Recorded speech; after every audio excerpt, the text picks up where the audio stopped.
La creencia que el orden, la armonía y la coordinación provienen de actos de violencia, conquista y sometimiento se ha repetido y manifestado en casi todas las culturas y épocas.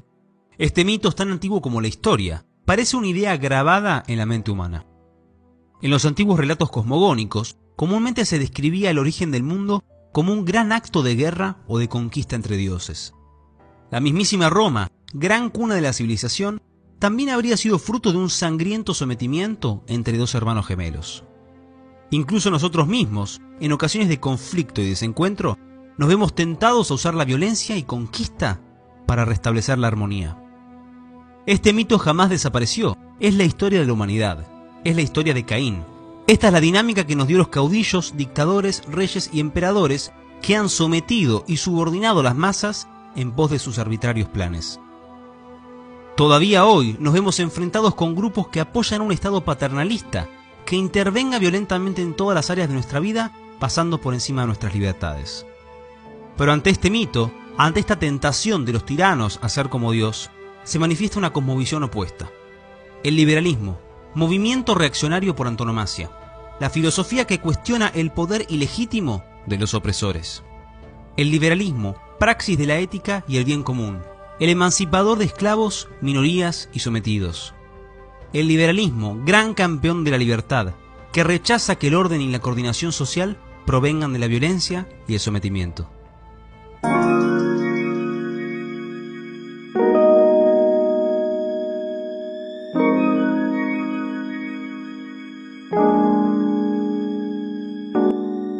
Aunque en otros videos ya se ha comentado las generalidades del liberalismo, continuando con la serie del espectro político, este análisis pretende cavar más profundo. Probablemente la manera más práctica de comenzar un abordaje filosófico al liberalismo es desde la siguiente cita de Frédéric Bastiat. Cualquiera que sea el asunto que someta al razonamiento, ya sea religioso, filosófico, político o económico, ya se trate de bienestar, de moralidad, de igualdad, de derecho, de justicia, de progreso, de responsabilidad, de solidaridad, de propiedad, de trabajo, de intercambio, de capital, de salarios, de impuestos, de población, de créditos o de gobiernos. En cualquier parte del horizonte científico que se coloque el punto de partida de mis investigaciones, invariablemente siempre llego a la siguiente: la solución del problema social está en la libertad. ¿Por qué Bastiat nos dice que el razonamiento nos lleva a la libertad? Algún despistado podría pensar que Bastiat es relativista, que su afirmación reclama que debemos ser indiferentes ante estos asuntos, pero no. El mensaje es el siguiente: todos estos asuntos son importantes y a su vez todos poseemos diferentes convicciones, perspectivas o interpretaciones sobre cada uno de ellos. El problema social no yace en nuestras diferencias, sino que siempre las hemos manejado mal. El problema social es Caín. El problema social es que hoy se persigue a personas por sus creencias religiosas. El problema social es que hoy se ejecuta a personas por su orientación sexual. El problema social es que la libertad de expresión ahora es un crimen de odio. El problema social es que el Estado es el que decide sobre nosotros cómo educar a nuestros hijos. El problema social es que los políticos tienen el control total de tu billetera. El problema social es que tus proyectos laborales son también los de la mafia sindical. El problema social es que Nicolás Maduro está jugando a los Sims con el pueblo venezolano y que el resto estamos en situaciones no tan lejanas. Reiteremos con fuerza las palabras que Bastiat escribió en 1850. La solución está en la libertad. ¿Por qué Bastiat nos dice que el razonamiento nos lleva a la libertad? Como tantos otros autores, él sabe que el orden no viene del sometimiento de la sociedad a un plan o un diseño. Al contrario, viene de la libre interacción de personas en una sociedad libre. El orden no necesita ser planeado. Existe algo así como una mano invisible, un mecanismo de orden espontáneo.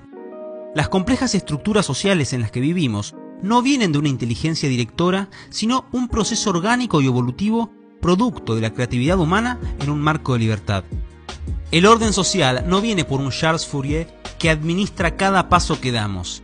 Viene de la libertad, de la cooperación voluntaria, del intercambio de ideas, del libre comercio y del respeto al proyecto de vida del prójimo. Aquellas personas que siguen sus propios intereses dentro de este marco de libertad terminan promoviendo inconscientemente el interés general. Es como si una mano invisible los estuviera guiando. Una vez más, la solución está en la libertad. El liberalismo es en su base una respuesta ética a la tiranía y un proyecto de investigación sobre la cooperación social. Este se podría manifestar de muchas formas, ya que responde a situaciones en un contexto político e histórico específico. De todas maneras, podemos notar una línea evolutiva, una maduración intelectual que fue sistematizando estas ideas. En los siglos XVI y XVII, un movimiento intelectual conocido como la Segunda Escolástica Española tendría aportes decisivos para el surgimiento del liberalismo. Francisco de Vitoria, Martín de Azpilcueta, Domingo de Soto, Diego de Covarrubias, Luis de Molina, Juan de Mariana y muchísimos más pusieron sobre la mesa la importancia del derecho natural a la vida, la libertad y la igualdad ante la ley, la importancia de un gobierno limitado, la propuesta teórica de un derecho internacional, la condena a la guerra y la conquista, salvo en excepciones extraordinarias, la defensa de la propiedad privada, los contratos, el mercado y el comercio.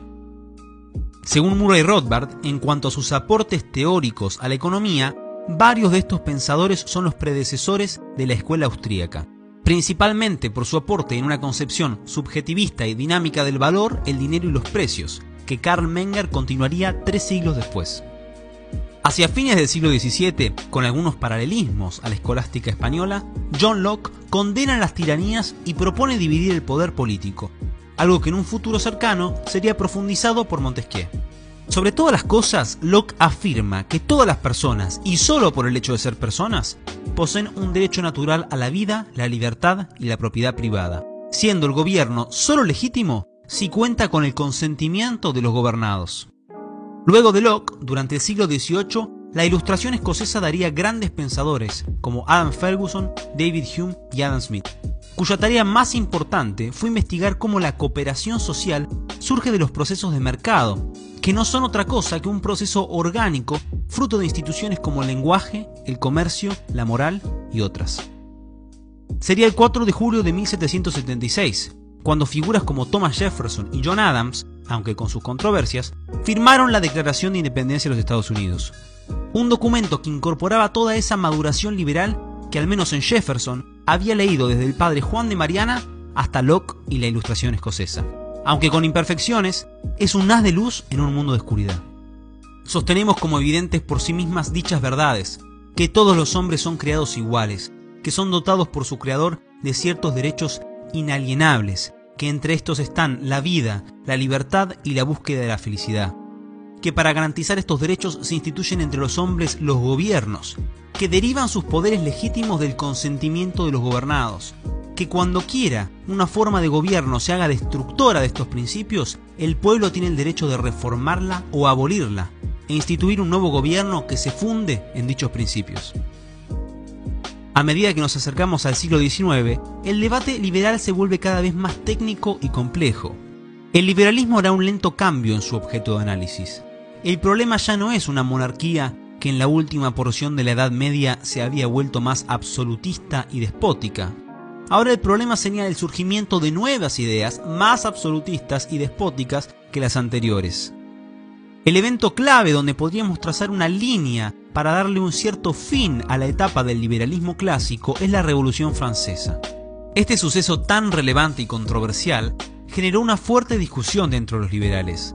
Discusiones famosamente ejemplificadas en Edmund Burke, de perfil conservador, y Thomas Paine, de perfil progresista. Se contrasta así en el siglo XIX los liberales que pertenecían a una tradición naturalista cristiana, como Benjamin Constant, Enrique Lacordaire, Alexis de Tocqueville, Charles de Montalbert y Lord Acton, contra una línea liberal progresista, que directa o indirectamente reprobaba las instituciones religiosas, las tradiciones y las costumbres.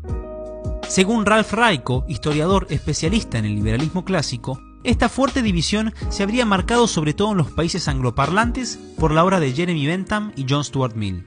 Según Raico, Mill se desvió de la línea central del pensamiento liberal, contraponiendo al individuo y su libertad no solo con el Estado, sino con la sociedad y sus opiniones. En su obra sobre la libertad, Mill explica que hay una tiranía que puede ser incluso peor que la del Estado, la tiranía de opinión. Se necesita también protección contra la tiranía de opinión, puesto a que la sociedad tiende a imponer como reglas de conducta sus ideas y costumbres a los que difieren de ellas, empleando para ellos medios que no son precisamente las penas civiles. Acerca de las costumbres y tradiciones, Mill comenta: el hombre que permite al mundo, o al menos a su mundo, elegir por él su plan de vida, no tiene más necesidad que la facultad de imitación de los simios. El enfoque de Mill insiste en que la religión, las costumbres, las tradiciones y la moral, aunque no se impongan por la fuerza del Estado, son de todas maneras obstáculos hacia la libertad, generando así tensión con los liberales de orígenes más conservadores. Su enfoque se ha conocido como socioliberalismo, liberalismo progresista o liberalismo moderno, generando en los países angloparlantes la división entre liberals y conservatives. Entre medio de estas ideas, nombraremos a Frédéric Bastiat, Jean-Baptiste Say y Gustave de Molinari como enormes pensadores de grandes aportes. También vale mencionar autores como Herbert Spencer y Auberon Herbert, que junto a Molinari llevaron las ideas del liberalismo hasta puntos muy cercanos al anarquismo. Hacia finales del siglo XIX, el liberalismo perdería popularidad frente a un marxismo en ebullición. Es importante recordar aquí a Eugen von Bäverk, que escribió un libro equivalente al Capital de Marx como respuesta y refutación, sucesos que se han comentado también en el análisis del socialismo. Tanto Menger como von Bäverk serían de vital importancia para solucionar un grupo de contradicciones en la teoría económica que se había arrastrado hasta ese momento desde Adam Smith y David Ricardo. En un siglo XX que abandonó el liberalismo, dejando al mundo a merced de dictadores fascistas y socialistas, genios de carácter heroico como Ludwig von Mises y Friedrich Hayek se batieron intelectualmente solos contra todo un mundo académico que había desechado el liberalismo. Sus aportes y legados son tan importantes que son dignos de horas de análisis. No se preocupen, se van a hacer. También debemos destacar a Ayn Rand, James Buchanan, Milton Friedman, Murray Rothbard y Robert Nozick como los pensadores liberales más importantes del siglo pasado. Aunque muchos pensadores liberales de esta generación se mantenían cercanos al liberalismo clásico, otros, llevando el liberalismo hasta sus últimas consecuencias lógicas, han manifestado que el planteo correcto es un estado lo más mínimo posible o directamente la anarquía, como ya habían postulado tempranamente Molinari, Spencer y Herbert. Esta radicalización o evolución de las ideas de los liberales clásicos se suele denominar libertarismo e integra tanto a los minarquistas como a los anarcocapitalistas. En la actualidad, algunos libertarios de origen más conservador o tradicionalista se suelen asociar con el paleolibertarismo, mientras aquellos de origen más progresista se han asociado con el agorismo. Hoy el liberalismo es el mayor enemigo del paradigma contemporáneo. Aquella declaración de 1776 hoy parece un chiste de mal gusto. Nos vemos enfrentados a la estadolatría y el corporativismo como nunca antes. Pero si bien entre liberales se pueden hacer muchas subdivisiones, que si uno es conservador o progresista, si defiende un Estado o prefiere la anarquía, si es neoaristotélico, neokantiano o neotomista, todos los liberales compartimos una base y una lucha común: la defensa de nuestras libertades contra todas las ideas del presente y del futuro que las quieren conquistar. Por esta razón no debería haber excomuniones internas entre liberales, sino una lucha mutua por la libertad. También es oportuno aclarar que en el comienzo del video hablamos del mito más viejo del mundo. No caigamos en él, por favor. La solución jamás será imponer las ideas del liberalismo por la violencia y la conquista. Eso es todo lo contrario al liberalismo. Hay que condenar aquellas ideas que buscan llegar a un liberalismo económico pasando por arriba las libertades individuales. Deja tus opiniones, ideas y propuestas en los comentarios. No te olvides de darle me gusta al video si te gustó. Muchísimas gracias por verlo y los veo en el próximo.